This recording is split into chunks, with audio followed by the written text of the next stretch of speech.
The Vorathan Empire's Zekthelos VII stood on the observation deck of his flagship, the Eternal Dominion, and watched the stars shimmer through the viewport. His empire stretched across 47 systems, encompassing hundreds of worlds. For 3 centuries, the Vorathans had been the dominant force in this sector of the galaxy, their military might unquestioned, their diplomatic influence absolute.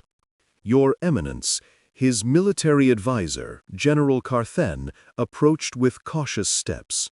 We've received another communication from the human delegation.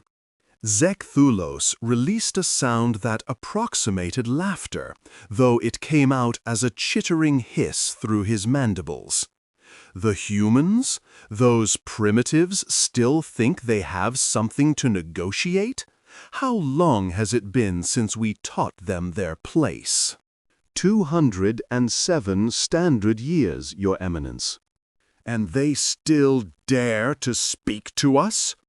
The Emperor turned from the viewport, his 6 eyes gleaming with contempt. What do they want this time? More begging for their lost colonies? Carthen hesitated, his scales rippling with uncertainty. They're requesting a formal audience, they say. They say it's time to settle accounts. The Emperor's laughter echoed through the chamber. Settle accounts? Very well. Grant them their audience. I could use the entertainment. 207 years earlier, the human colony on New Perth had been a thriving world. 3 million souls had called it home. Farmers, artists, scientists, children playing in fields of blue grass beneath an amber sky. It was humanity's first successful extrasolar colony, a beacon of hope for a species just beginning to reach for the stars. Then the Vorathan Empire arrived. They had given no warning, no demands, no chance for surrender. The orbital bombardment lasted 6 hours. When it was done, New Perth was a smoking ruin. Not one human survived. The few scattered human ships in the system that witnessed the massacre fled back to Earth, carrying the horrific news. Humanity's first colony, their pride and joy, had been reduced to ash and radioactive glass. When human diplomats demanded an explanation, the Vorathan response was clinical and cold. You had established your colony in a system we had marked for expansion. You were warned to remove yourselves. Your failure to comply with our territorial claims resulted in necessary enforcement action. This matter is closed. But humanity had never received any warning. The Vorathans had never made contact before the attack. 3 million people had been murdered for a lie. Earth's combined governments sent a delegation to the Vorathan capital, seeking justice, reparations, accountability. The Emperor at that time, Zekthelos VI, had received them in his throne room and delivered his judgment. You are young species, ignorant of the galaxy's order. Consider the loss of your colony an education. The strong take what they wish. The weak perish. This is the way of the universe. Be grateful we do not finish what we began and render your homeworld equally barren. Now leave our presence. When the human diplomats refused to leave, demanding recognition of humanity's right to exist, to expand, to live without fear of annihilation, the Emperor had them executed. Their bodies were launched into space as a final message. Humanity had no allies, no great fleet, no ancient technology. They had been in space for barely a century, still learning to walk among the stars, while empires like the Vorathans had been running for millennia. So humanity did the only thing they could do. They remembered. The human delegation was led by Ambassador Sarah Chen, a woman who appeared to be in her 50s by Earth standards, her black hair streaked with gray, her dark eyes betraying nothing. She was accompanied by 2 aides and 4 honor guards in crisp black uniforms, unarmed as per Vorathan protocol. Emperor Zekthulos VII received them in the same throne room where his predecessor had condemned their ancestors to death. The chamber was vast, designed to dwarf visitors and remind them of Vorathan grandeur. Pillars of exotic crystal rose to a domed ceiling that displayed a holographic map of the Empire's territories. "Ambassador Chen," the Emperor said from his elevated throne, "welcome. My ancestor dealt with your kind before. I trust this encounter will be more productive." Sarah Chen walked across the polished floor, her footsteps echoing. She stopped at the prescribed distance from the throne and bowed, just enough to meet protocol, not enough to suggest subservience. "Your Eminence, thank you for receiving us. We have come to discuss New Perth." The Emperor's mandibles clicked with amusement. "That? Ancient history, Ambassador. Surely your people have moved beyond such old grievances." "Humanity never forgets a wound, Your Eminence. We wanted you to understand that before we proceed." "Proceed with what?" Sarah gestured to one of her aides, who activated a holographic projector. Images filled the air between them.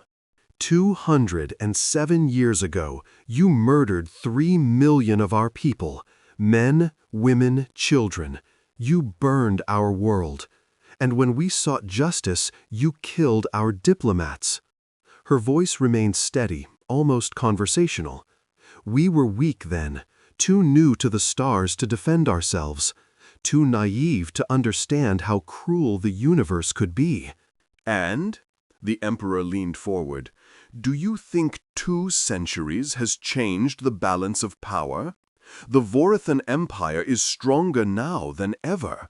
Our fleet numbers in the thousands. Our armies are limitless.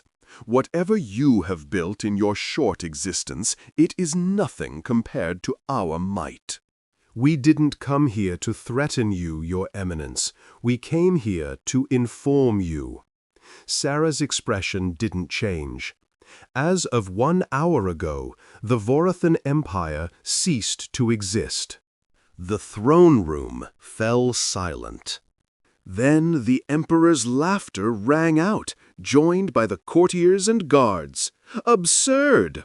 You stand in the heart of our capital, surrounded by our fleet, and you claim—" The chamber shuddered. Alarms began to wail throughout the station. General Carthen's communication device shrieked. He listened for a moment, his scales going pale. "Your Eminence, we're under attack. Multiple fleets emerging from slipspace across all 47 systems simultaneously." "What? By whom?" "Humans, Your Eminence. Thousands of ships. Our outer defenses are already gone." Sarah continued as if there had been no interruption. "For 207 years, we prepared, we built, we planned. Every human born in that time grew up learning about New Perth, about the 3 million, about your empire's cruelty." Another impact rocked the station. Emergency lighting flickered on. "We spread throughout the galaxy using routes you didn't know existed. We made allies among the species you had conquered and oppressed. We shared our technology freely with those you had kept deliberately primitive. We learned everything about you, your supply lines, your military doctrines, your weaknesses." Carthen was shouting into his communicator now. "All battle groups report. Converge on the capital." Sarah smiled, and it was a terrible thing to see. "They can't, General. We're already there. Every major Vorathan world, every military installation, every shipyard. We've been in position for 3 weeks. waiting. The Emperor rose from his throne, his voice a roar. "You dare! We will crush you! Our fleets will—" "Your fleets are destroyed," Sarah said quietly. "Over the past hour, we have systematically eliminated every major Vorathan military asset. Your shipyards are rubble. Your fortress worlds are under siege. Your subject species have risen in rebellion, armed with weapons we've been smuggling to them for decades." The holographic display shifted, showing battle after battle. Vorathan ships, caught by surprise, torn apart by human vessels that moved with impossible coordination. Orbital defenses neutralized by precision strikes. Ground installations overwhelmed by combined forces of humans and the species the Vorathans had subjugated. "This is impossible," Zecthulos whispered. "We have intelligence networks, spies. We would have known." "You did know. You had reports of human expansion, of our fleet construction, of our alliances. You dismissed them all, because to you, we would always be the weak species you could murder with impunity. You never bothered to look closely, never bothered to take us seriously." Sarah stepped closer, violating protocol. The guards moved to intercept, but she simply looked at them, and something in her eyes made them falter. "Let me tell you what humanity learned from you, Emperor. We learned that the universe is cruel. We learned that mercy is seen as weakness. We learned that some species will take and take and take until they are stopped." Her voice dropped to barely above a whisper. "And we learned patience." 207 years.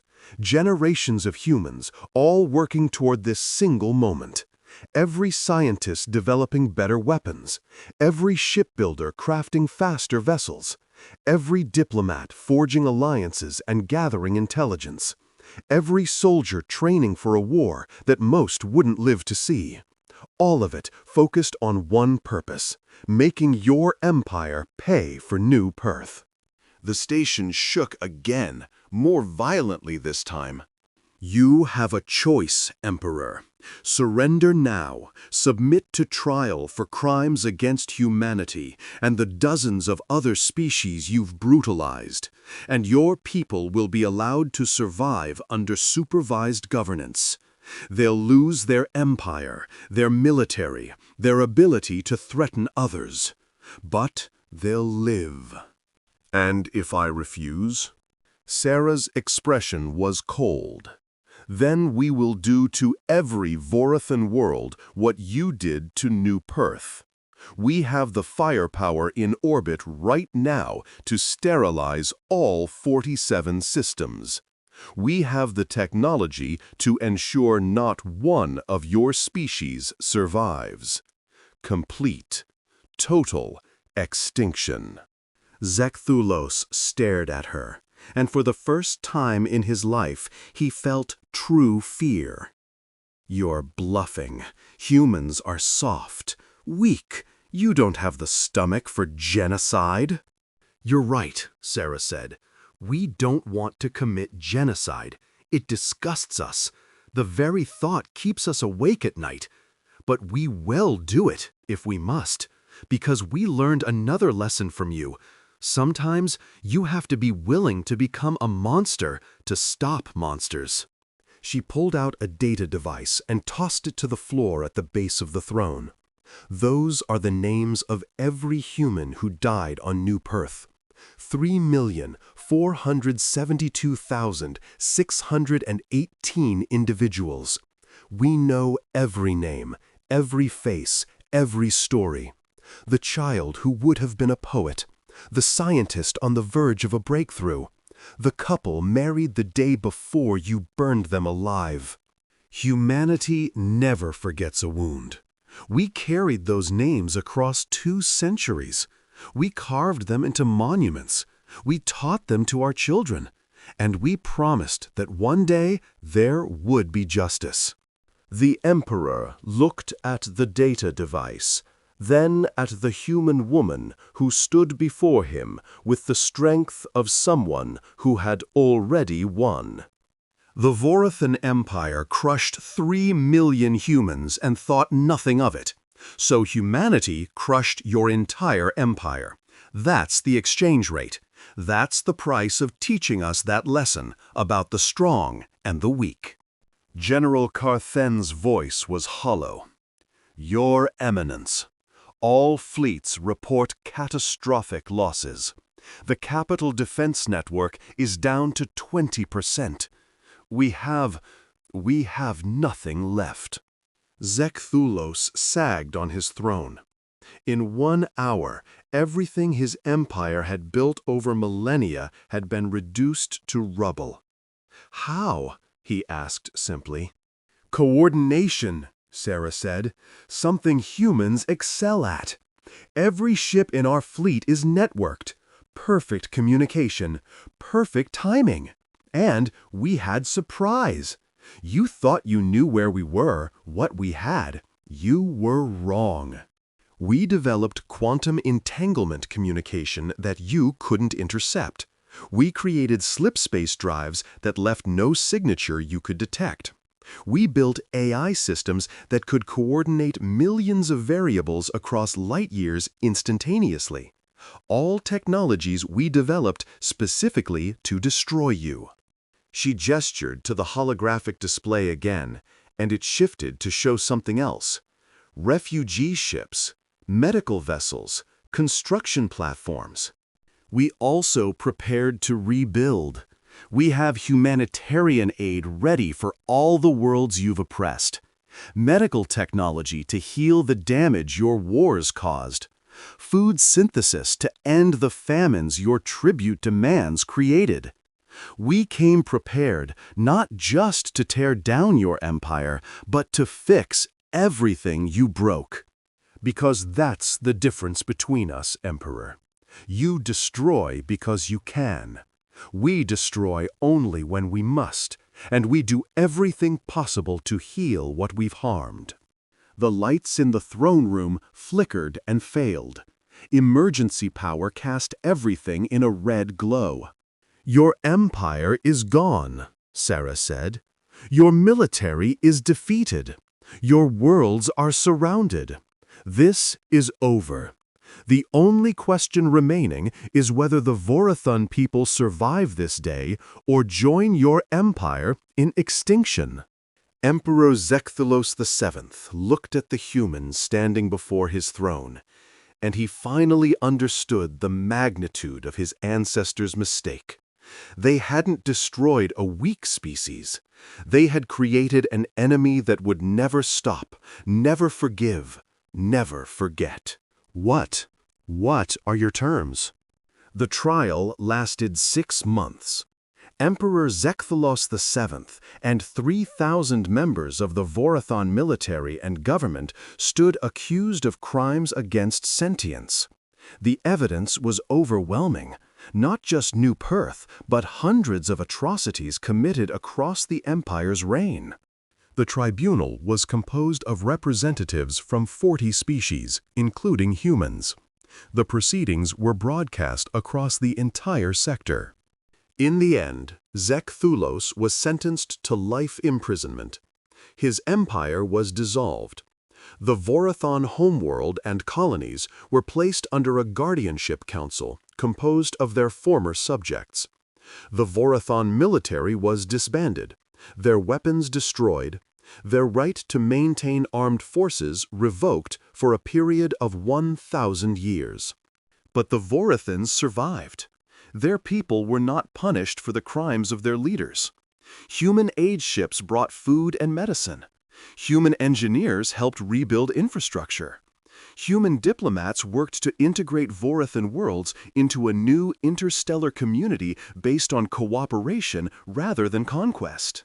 Sarah Chen visited the memorial on New Perth one last time before she retired. The world had been terraformed again, returned to the beauty it had held before the bombardment. The memorial stood at the heart of the capital city. 3 million lights, one for each person who had died. A young woman approached her. She wore the uniform of the Human Defense Fleet, the organization that had planned and executed the destruction of the Vorathan Empire. Ambassador Chen? I'm Captain Rodriguez. I wanted to thank you. For what, Captain? My great-great-grandmother died here, on New Perth. I grew up knowing I'd never meet her, never hear her stories, because of what the Vorathans did. I joined the fleet to honor her memory, and you gave us justice. Sarah looked at the lights, each one representing a life cut short. Justice, she said quietly. I wonder sometimes if that's what this was, or just revenge on a scale that frightens me. His teacher, a human named Professor Kim, displayed images of the Empire at its height, then the coordinated human strikes that had dismantled it in a single day. Sir, Thalrin raised his hand, why did the humans wait so long? If they had the power to destroy the Empire, why not do it sooner? Professor Kim smiled. Because having the power to destroy and choosing to destroy are different things. Humanity needed to be certain that it was necessary, certain that they could win, and certain that they could rebuild afterward. And because 200 years gave time for diplomacy to fail completely, humanity made dozens of attempts to seek peaceful resolution. The Vorathan Empire rejected them all.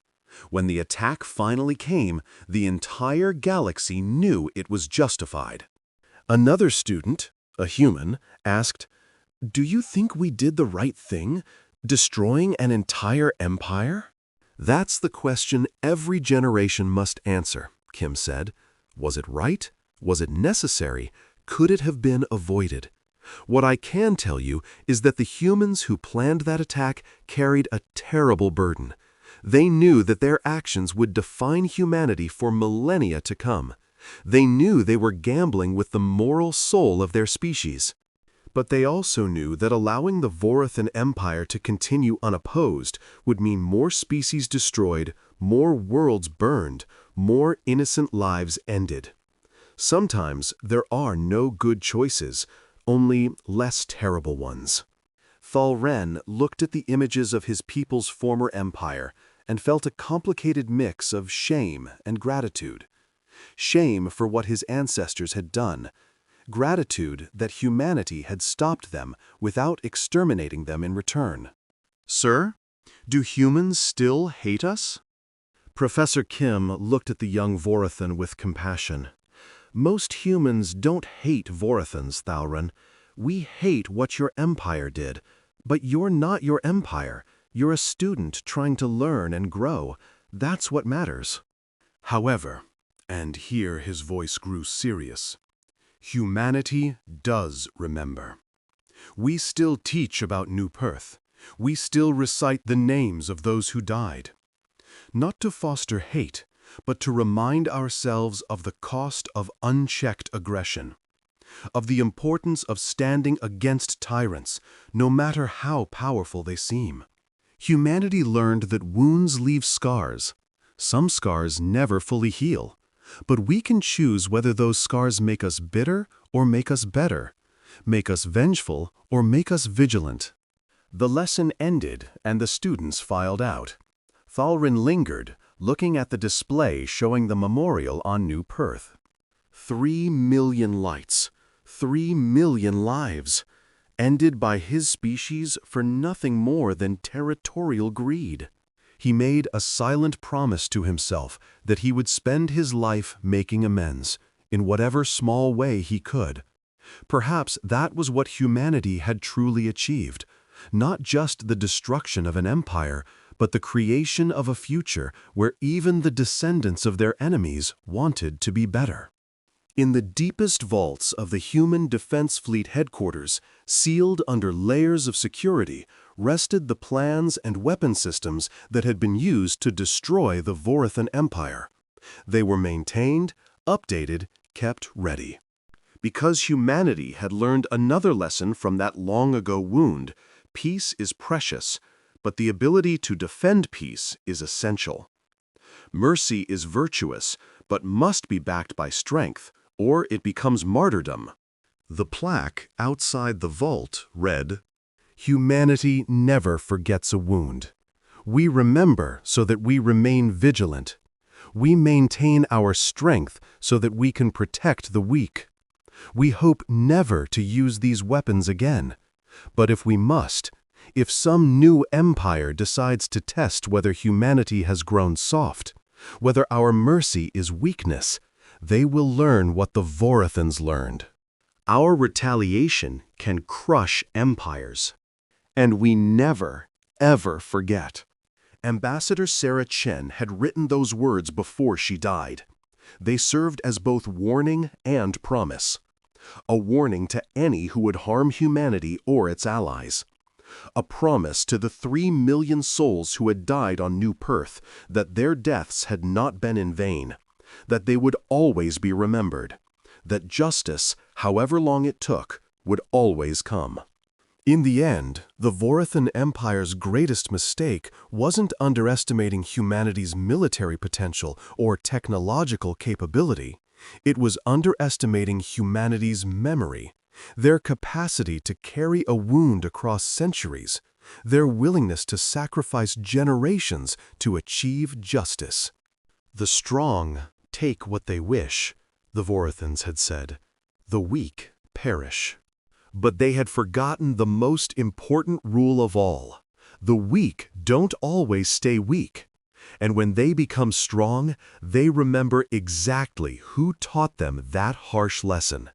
Humanity never forgets a wound. And the galaxy would never forget what happened when humanity finally healed theirs.